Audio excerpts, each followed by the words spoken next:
I don't know if you realize, you really didn't come to the interview, you really came to listen to a sit-down comedian. Oh.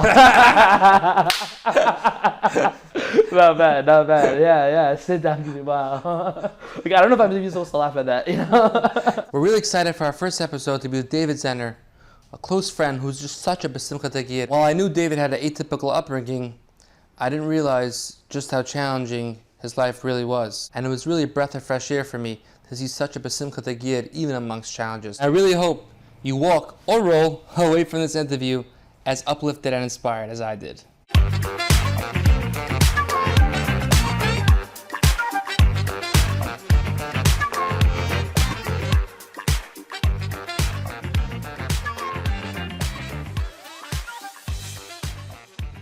It's a zchut to have David Zedner on. Thank you very much. David, thanks for coming. Appreciate it. Every single yid has such a story that we could bring out to be mechazik everyone else. You know, everyone has a pekel, but lemaisa, what we try to do is to see each specific person for their story, how they came to overcome their challenges and become a grateful warrior. So if you just take us back, what happened with when you were growing up? Ooh, yeah. So, it's hard to figure out how early I should begin. When I grew up, I grew up within the foster care system, and that's definitely been a major facet in my childhood, with my whole family and story, and not living necessarily with my parents for all of childhood, moving to many different houses, having to adjust and to figure out the best way to thrive in the environment that I was placed in. Why did you have to go to foster home? So I didn't grow up in the most conventional home. I grew up alone with my mother.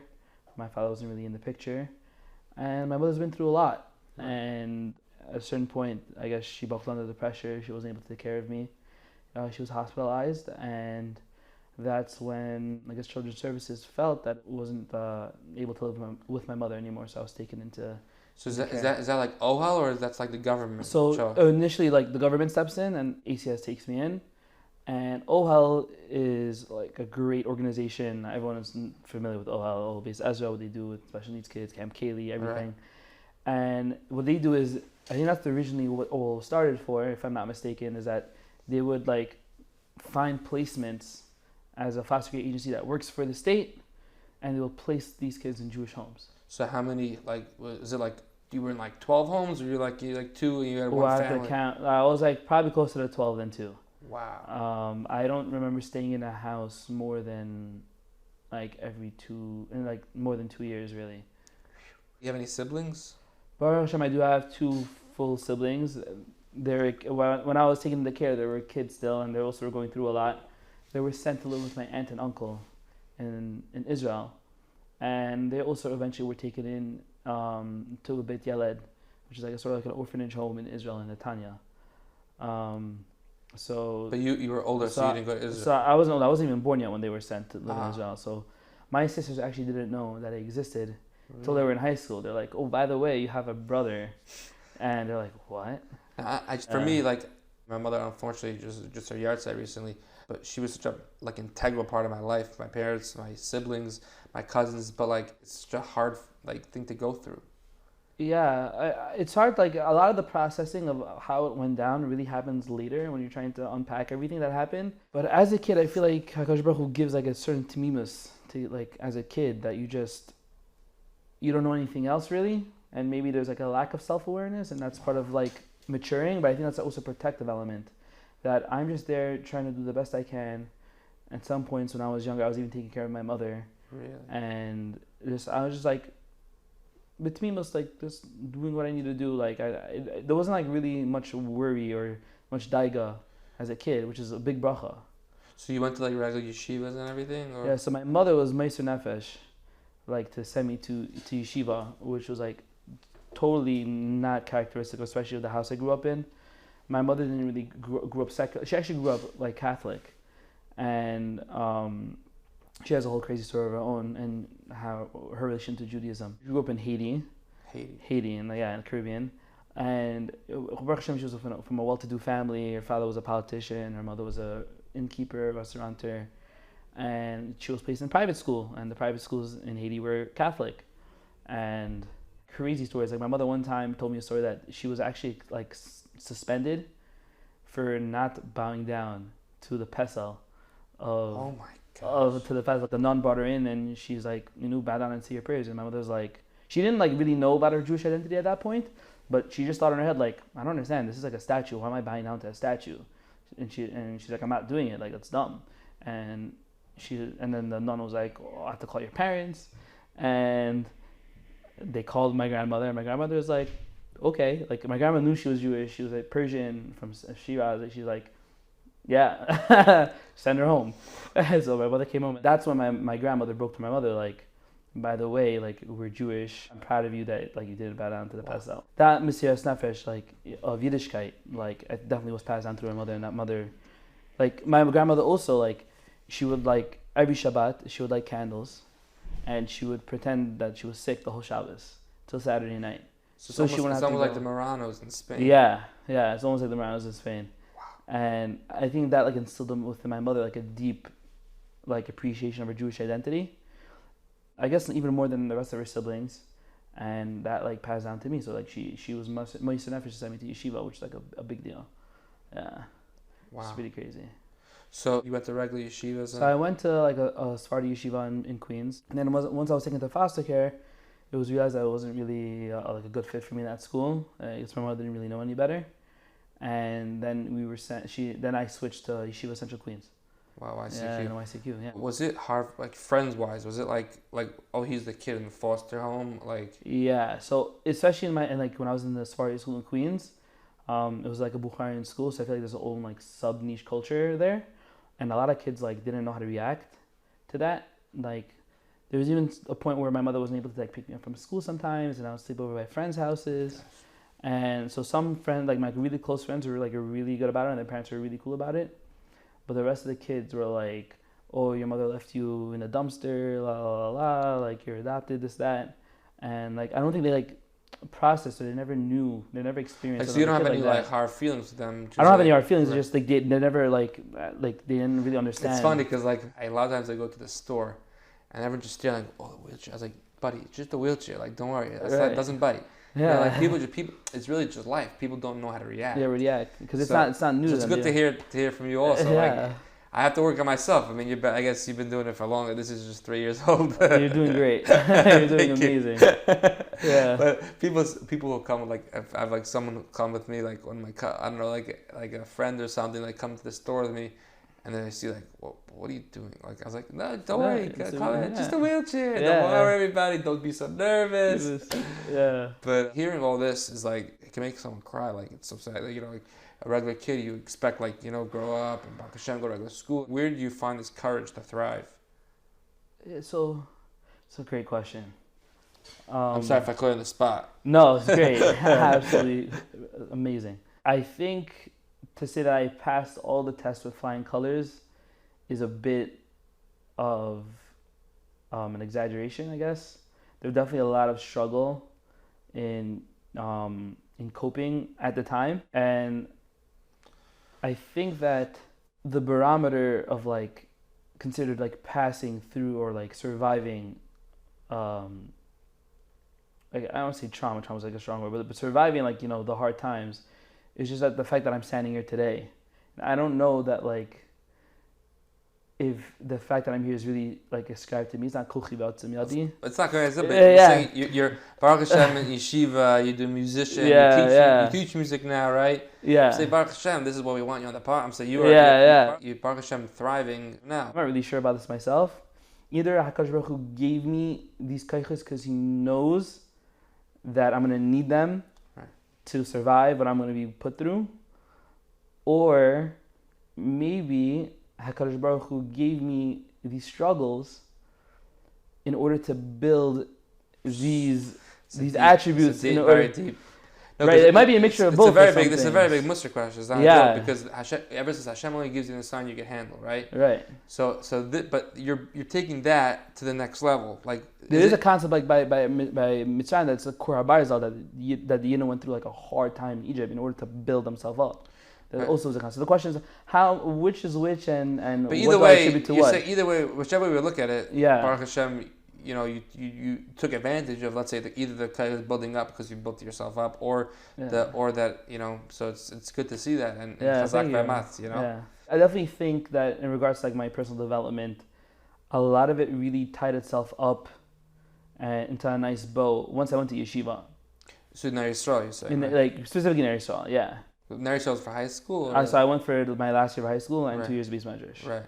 And only then did I really like come into myself, and that makes sense. Like I would say like I was like two different people like before I entered yeshiva and once I left yeshiva. Is it because of the Torah you saw that Torah, or is it like just because you're part of a matziv? Like what was the? I think definitely like both. Part of it, I think, being put in a matziv where I'm enjoying what I'm doing and I get to be creative in a way I haven't before, and being in a place where I can be matzliach and something that I enjoy doing. And part of it's learning Musar. Really? I think so. I mean, there's all in high school, the Musar was like sort of like fed under. It's a little bit. It's a yeshiva, but it's still like Shabbat. But every single yeshiva, like I know in Darke, every single day there's always a Musar Seder, 20 minutes before Maariv. Every yeshiva you go to, there's always a Musar Seder, So Ner Yisrael definitely like prides itself of like having a hemshech of Shabbat, like Rav Ruderman Zatzal, the yeshiva there was a Talmud of the out there. So definitely like try to keep that identity. There's definitely more yeshivas that keep more to that identity. Of Galas Adam? Of Galas Adam, and specifically like Galas Adam we heard about all the time in there. So like from Galas Adam, for those who don't know, is talking about building a person that it happens to be that's when the Holocaust, but before the Holocaust, they all the Talmidim of Mir Yeshiva, of Shabbat, they all wore nice ties, nice hats. The altar was matbid. So you definitely get that as like once it's part of the yeshiva's identity, it gets you. You always hear that in all shmuzin, but then we're seeing a product of the Alto Sabbatka's approach really helped you, right? 100%. Like it definitely like gave me confidence, like to like pursue, like learning. Because like especially I came from a modern Orthodox high school when I was in Rambam before then, right? And they even gave me a shot to like even accepted me to the Mechina was like a big chiddush.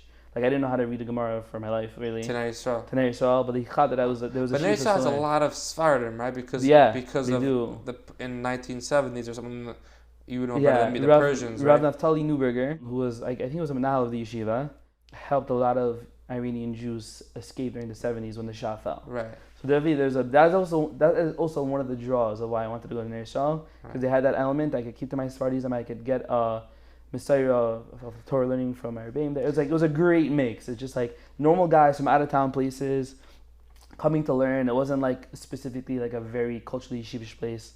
So I was able to identify with the people that were there and grow with these guys. Can I ask you for a favor? Yeah.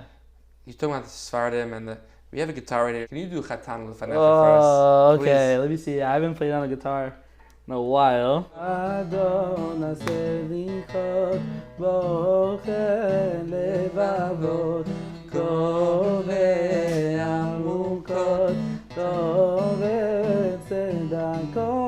חטאנו לפניך, רחם עלינו. חטאנו לפניך, רחם עלינו. La la la la la la la la, ya la la la la la la la la la la, ya la la la la la la bam bam bam, ya la la la la la la la. 3, 2, 1. חטאנו לפניך, רחם עלינו. חטאנו לפניך, רחם עלינו. עננו ופח יצחק, עננו אלוהי אברהם. Thank you, David. That was a treat, man. After all that, can you convert me to Sephardi? I love the Sephardi, man. I'm not trying to come. What type of Sephardi are you? I'm Persian, actually, from Persian. I think I might go for the SYs. I hear that. I'm sorry. It's okay. You'll go first in the draft, so I appreciate it. So now that we're talking about Ner Yisrael, build you and how you thrive, is there any specific Rebbe, mentor, role model that helped you, that said, you know what, I want to be like that, or that's going to help me through this challenge? When I was in high school, I had a Rebbe there, Rav Yitzi Warblowski. He also had some of the modern Orthodox growing background, and he was learning in Lakewood for a while. And he was one that opened me up to there is a concept of just like learning and just to learn, just to get closer. And like I haven't really seen that. That was like a first display of that for me. And from there, I was sent to learn in Moko, Morsha Kolel, in the summer. You know, my grandfather was one of the original Rabbeim there. Really? Rabbi Willig, Rabbi Cohn. Rabbi Cohn, yeah. And someone else took him over now. I don't know who. He's still a Rabbi in the Lower East Side for the past like 60 years, almost 60 years. But what's his name? Rabbi Sith. But he was in the Morsha Kolel years ago. So, just from the summer. From the summer, I was Nispa. I consider him one of my Rabbi Cohen. That's one of my Rabbeim to show that you can have such a passion for anything that you do, let alone Yiddishkeit and Torah learning. I have a lot of good stories about Rabbi Cohen. I remember I was trying to figure out my matzah there, like trying to figure out how to learn. He comes over to me, he's like, David, don't tell your parents I told you this. Don't tell your parents. Do drugs. Do drugs. Torah is drugs. Torah is drugs. And I'm looking at him like what? Like, I only like hop later to like, that just to have like a complete passion and love for something that you do, and the fact that for him it's Torah, it blew the door wide open for me. That story gave me a big smile, which I tell you, I don't know, that's blew the door open for me. By the way, all this stuff makes sense because he has a son and son-in-law who's a Rebbe of Magid in the Mir. Did you know that? Yeah. Binyamin Cohen is his son, and Rav Yaakov Moshe Katz. They both have a couple hundred people in their shiurim, so it's infectious. I have to go to Morsha Kol. Man, I love Camp Simcha. So for sure. It's unbelievable. So that was like a pivotal like role model like in she'ifas of like where I wanted to be. And when I was in Eretz Yisrael, I was really close to my Rabbi Eli Steinhardt. And for him, it showed me more of like the Musar side of things, of that, even where he's been through a lot, and he's still a very discerning and in tune person. Right. And especially the way he tries to build up his guys from his first year base medrash, like that really stuck with me. It's amazing. And to transition now that I'm in Cheriyashuv and I see like a similar theme with my Rabbi Yeager, the Rosh Yeshiva of Yeager, where also he's like an Adam Gadol and learning, but you see that he's been through a lot of tzaros in his life. Right. And that for me gives me hope. It kind of like levels a standard, like, oh, just because David you've been through a lot doesn't mean you have an excuse to like, slack off. Like it's a bit of a machai. That like it's also hard. It's also hard. Like that's your hero, and like he's been through a lot. So now there's like David is no excuse. But just see someone who's shakul b'Torah yom v'layla and is like socially aware of what's going on, socially capable, socially adept, and just to see that all in one package as like a full developed human being, it just like lighthouses along like this crazy sea of like life. That's so cool. Yeah. So we were talking about smiles. Is there anything that like particularly for you that makes you smile? Ooh, that's a good question. What makes me smile? So I guess something that's like ironic. I guess like the most basic element of humor. Like if something's like very ironic, I'll be like, oh, like very good. Like. By the way, I don't know if you realize, you didn't come to the interview. You really came to listen to a sit-down comedian. Oh. Not bad. Yeah. Sit down. Wow. Like, I don't know if I'm supposed to laugh at that. See, that's how stuff we were talking about before when people were like weren't sure how to deal with you. The same thing when I say these jokes. Some people are like, can I laugh? Can I not laugh? Like, whatever. Yeah. So you have to really know it. Like usually when I'm close to somebody, then I can make those jokes. So I know they'll get. But like it's very hard to gauge like whether or not that will fly or not. That's one of the tricky things. It's okay. No, I like making these jokes. I like to give people some simcha. People always like. It's fun, like Modi, Havdalah, Modi, talking about the Sephardim, and he says, Ashkenazim, Shabbos, and like Sephardim, Shabbat Shalom, Shabbat Shalom, Shabbat Shalom. You gotta live a little bit. You gotta. I told you, I already asked you if you could convert me to this. Yeah, dude, 100%. We can make it happen. All right, but go back. So just humor. Like if someone says a good joke, that's like what makes you smile, basically. I think so. Honestly, for me, also like. If you're just like a good hang and you smile and have like great vibe, that's automatically going to be reciprocated by me. Like, if just a guy is smiling and he's having good time, it's automatically just going to be It's like basically you're saying like the Rebbeim are infectious, so then smiles could be infectious. Yeah. Can you just tell us like what it's like to be in a force room? Can you give us maybe a story that sticks out in your mind? So to answer the question, it's like a lot of stories, and I feel like my experience with a lot of different families are very different based on the family. Like a lot of times a family could be on like the really right side of the spectrum of Yiddishkeit and religiosity. A lot of times a family could be very to the left, and it definitely like plays into the story of like my development and at what point in time I was at that in my stage of my life.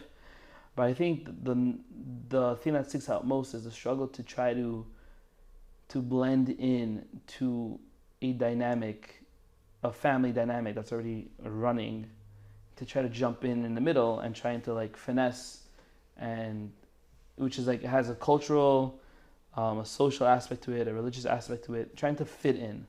Did you go to Sephardi homes or? They're a mixture of both. And some families are a lot harder than others. Some families were more accommodating than others. So it's tough. There's also a lot of times where, let's say you have like sibling rivalries with another foster sibling in the house. Really? In one of the families I was with, there was a sibling that was the oldest, and they felt that they were, they had the role of the oldest sibling. And for me, like being this competent, smart kid who's older, you're older. Wow. that definitely created a rub and like a fight of like who's superior, and it was definitely hard for me to deal with. Gosh. For sure, it was hard for her to deal with because like who's this guy? He just rolls into my house and now thinks he's like the head honcho over here. So it's like just as difficult as it is for me, it's difficult for the host family. And right, but at least then they're not in a foreign, like like Lahavdil, or not even Lahavdil, it's Torah by Mitzrayim, by Makas Orov. Hashem put all the animals with their habitat. Yeah. Everyone got their own, like the polar bear got the cold, and this one got the. It is hard. I'm not taking away from it. I understand what you're saying, but they are in their natural habitat. You're just like this. That's hard, but I'm threatening their natural habitat. Like imagine you have a lion in the jungle, right? Now another person comes and he's I don't know, he's a velociraptor, a dinosaur, and like I'm the king now. It's my house. Like you're threatening my habitat and the way things run here. Sibling dynamics is a very real thing. Who leads socially, makes decisions, who has the sway of the team, who gets to influence the parents more, who gets involved with most of the responsibilities in the house.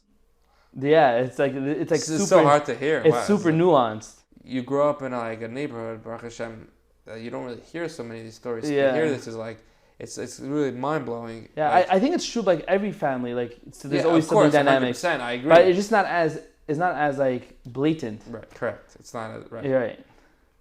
Yeah. Wow. So it takes like a real socially adept person to like first of all perceive these things and know how to react properly to those things. Like for me, I think that's like built me up as a person to like now I know how to read social situations. Like Baruch Hashem, I'm a very social human being because of that. Really? I think so. So you didn't have this personality before, if not for the foster care? Before, let's say, before Yeshiva and after Yeshiva, like pre-Yeshiva, I was there was a very bubbly personality, but I was definitely like very closed and very self-centered. Right. As a high school kid, and I always had a chip on my shoulder, was trying to prove myself, and that like sort of relaxed. One thing I'm interested in, so a lot of times, when a bacher goes out of town, they come home bein hazmanim. Where'd you go bein hazmanim? That was very tough for me. That was very, very tough. Especially coming from Baltimore, there was like points in time where I was like in between two foster families, or I was like legally by one foster family, but another foster family wanted to bring me in, and they ended up switching. It was definitely a point of tension, and also a point of hopelessness, because it might come off as a bit critical of the system, but for me, I guess I feel like this is like one of the major struggles now in my life that I'm dealing with as a young adult, is that the transition from being a foster kid to being an adult by yourself, I feel like is very misunderstood / like mishandled as a young, especially for me being a foster kid. I had a really rough time with foster families, with the foster care agency, with myself, dealing with the transition between being a kid where things are taken care of for you and being an adult where you have to sort of fend for yourself. And I feel like that the binary construct that like you're a kid or an adult is not really true to the human like experience, and especially as a yeshiva guy, where there's a sort of like subculture understanding that like a bacher is a bacher and like you need to take care of bacherim till they get married and they're really like on their own. And since those two social constructs didn't really align, like the 21-year-old versus yeshiva bacher who's still single didn't align for a lot of people, like I got dropped in the middle because I wasn't married when I was 21. And now I'm a yeshiva bacher worrying about where to live, how I'm making money, and it takes away. Like sometimes you're meyayish, like, oh, like I don't have a plan once I'm 21, and then like I have my rebbeim telling me, oh, nothing's to worry about. What do you mean? Every other bacher is here. But like, no, Rebbe, you don't understand. I'm getting a lot of pressure back for trying to be an adult when I'm 21, and like they weren't massing that, and when I'm talking to the foster care agency, to my foster parents or to people on the foster care side of things, they're like, you're 21, you have to get your act together. And I'm like, no, but I'm a yeshiva guy. Like, I'm good. I should be taken care of. Oh and then like the passover, the handover from like yeshiva to adulthood, or from parenthood to adulthood, from childhood to adulthood, just like there's a gaping gap in the middle. I just fell right through. Oh my gosh. How'd you get out of it? I'm not sure if I still got out of it yet. Like utilizing a lot of resources that are available to me, right. Especially like I'm living in public housing in downtown Brooklyn. Really?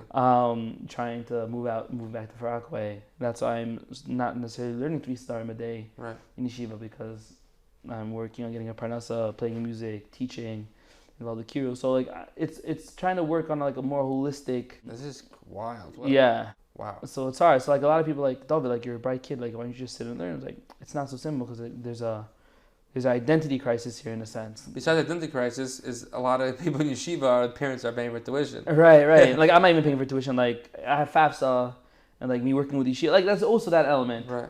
And yeah, it's hard. It's difficult. It's difficult, like being 21, being your own man. Now I'm 22, turning 23, Baruch Hashem. It's also hard because you don't have anyone guiding you. Like I don't have a parent figure who's like, yeah, this is what you do when you get into a car crash, or this is what you do, this is how you pay rent, or this is how you... So my mother used to take care of everything for me, and now she's not here. I could feel what you're talking about. Like, it's like a helplessness. This is on a next level. Like, wow. Baruch Hashem, I just started a new job at Nefesh Torah. Oh, yeah, sure. I was there last year, yeah. Oh, yeah, with the Rav Weinberger, yeah. Rav Pinchas Weinberger. And Baruch Hashem, like, it's a place where I get to, like, be myself, right. Get to play guitar, get to teach kids, and... It fits in with where I'm at in my life at this right. point. Feeling that I'm able to take care of myself and have right. a job and be a mensch and still learn at the same time and still do music at the same time is like very important for me. So it's like Baruch Hashem, it seems like it's like flowing, Baruch Hashem. Yeah, we still have to work in a few tweaks. Right. So it's very hard, the commute from downtown Brooklyn to Yeshiva. Nothing here? I'm looking at our apartment, Be'ez Hashem. Hopefully I'll move back to Far Rockaway soon. Wow. Yeah. This is stuff that violate doesn't have to deal with. Yeah. People walk around, if they didn't see you from gigs, they'll see you like a regular guy walking the street, and they don't realize how much is deep inside that you're so vibrant. And my bracha is you continue being this breath of fresh air. Yeah, I think that a lot of people see other people in their life, whether at work or at shul, in yeshiva, in school, and they see a person who's okay, who's seems like he's getting by just fine, and not that like you have to be such a sensitive person to understand exactly what each person is going through, but to be cognizant that there's probably something going on behind every person, and just to be aware of that and to be sensitive and tread lightly, not too light, like out of reason, but a lot of times people who are going through a lot just look like regular people, just like you and me. It doesn't have to be someone who's in a wheelchair or someone with a bruise on his face that was in the fight last night. The signs of a person struggling are not necessarily outward and visible. And just to know that, because I've even seen other people in yeshiva that I know like struggle with mental health, even myself struggle with mental health, and they seem like just normal people. Like, oh, why can't this guy make it to first Seder? What's his deal? Is he a bum? You don't know what's going on in that person's house. You don't know what's going on in that person's mind. It could be anything. And just to be aware of that, like not people who are going through hard times don't always look like they're going through hard times. Give everyone a little extra wiggle room and just treat everyone the same in that regard. I'm taking this lesson on myself. I appreciate it, because sometimes you see, I roll around and you say like, what about this person? And I once heard a line, some people are mentally disabled and they don't have a wheelchair.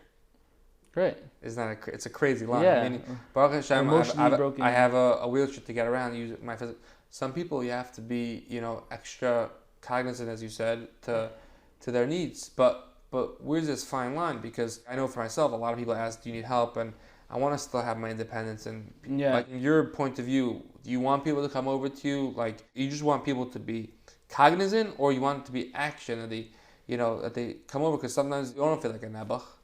No, I hear that. It's a very good question. I think the best way to put it in Yom like this. It's like there's a famous way, right? Yeshivah kamocha. In other words, Rabbi Akiva teaches, you have to take it in the negative. Like, don't do something that a person wouldn't appreciate. So when it comes to Yom like this, I think taking the passive element of it and not like be overly desensitive to someone in an active, like, don't actively say, oh, why can't this guy make it a seder, or be critical of a person. And I think there you're definitely very safe for sure. Like, sur meira, like, don't berate on a guy if he's going through a hard time and he looks perfectly normal. And when it comes to going out and being helpful to that person, I think one needs a shikol hadas. One needs to be really like socially in tune of what's going on and make sure they're helping in the right way. But you're covered clear by removing the negative aspect of it. Like, don't. I love it. Ayin tova, basically ayin tova. Yeah, ayin tova. Yeah, like. I appreciate that lesson. I want to end off with maybe one of your compositions, but before we end off, how would people, contact you if they want to hear the world's best guitarist? So you could definitely follow me on Instagram and shoot me a DM there. It's my name, David Zedner, no spaces or periods. David Zedner. Okay, so whoever, there. Make sure you go check out Instagram. Put this on. So I love listening to your guitar. I love listening to your story. I have a friend who wants to learn guitar. Are you able to give him lessons? Actually, when I move it back, I probably won't be able to give lessons. Yeah, but definitely if you wanna reach out to me for to play at a simcha of yours, to sing a Shabbat brachos of art, to play in a band, at a wedding band. I play electric guitar as well. You can definitely hit me up on Instagram. Make sure you hit him up. Yeah. David Zedner, the world's greatest guitarist. Make sure you hit him up. Yeah. I sing also a little bit. Yeah. You have any compositions that you For made? sure. Yeah. I write music also. Let's hear. I'll play for you a song that I wrote when I was in Ner Yisrael. It always gives me chizuk.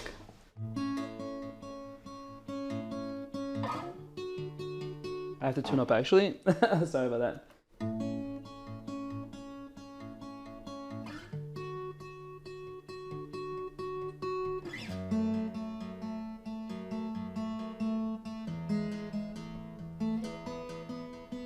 Min hamitzar karasika anani b'mechaka min hamitzar karasika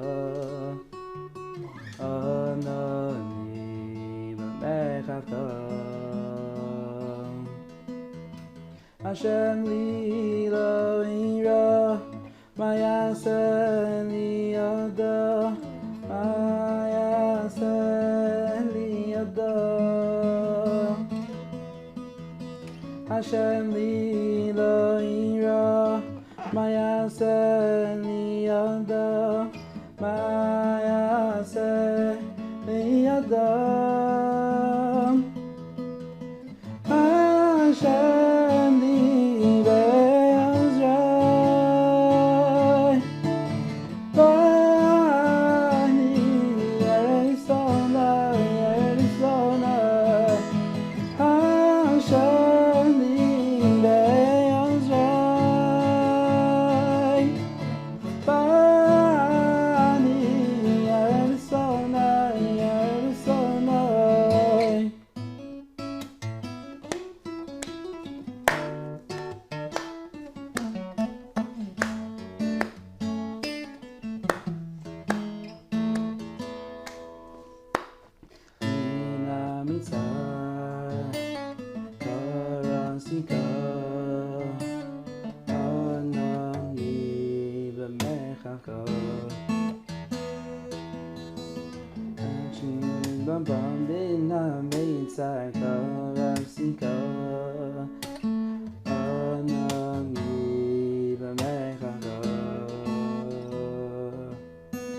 Hashem li lo ira, ma'aseh li yada, ma'aseh li yada.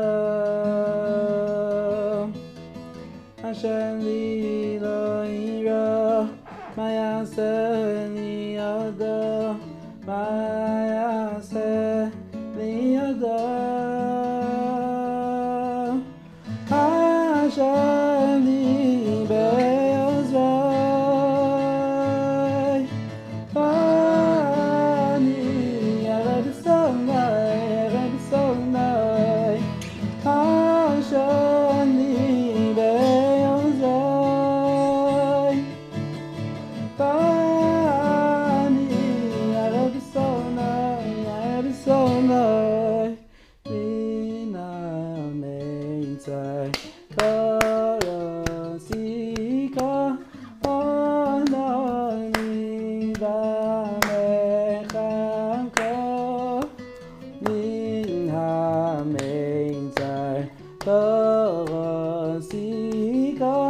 Onani b'amechanko. Yeah, man. David, A+ schmoozing with you and A+ Thank you very much. guitar. I appreciate That was it. awesome. And with Mela Met Hashem, everyone should have simchas and nachas and brachas, and all the best to you. And may you continue on your wonderful journey. Amen. Thank you very much. One last Chatan Lefanecha. Chatanu lefanecha, rachem aleinu.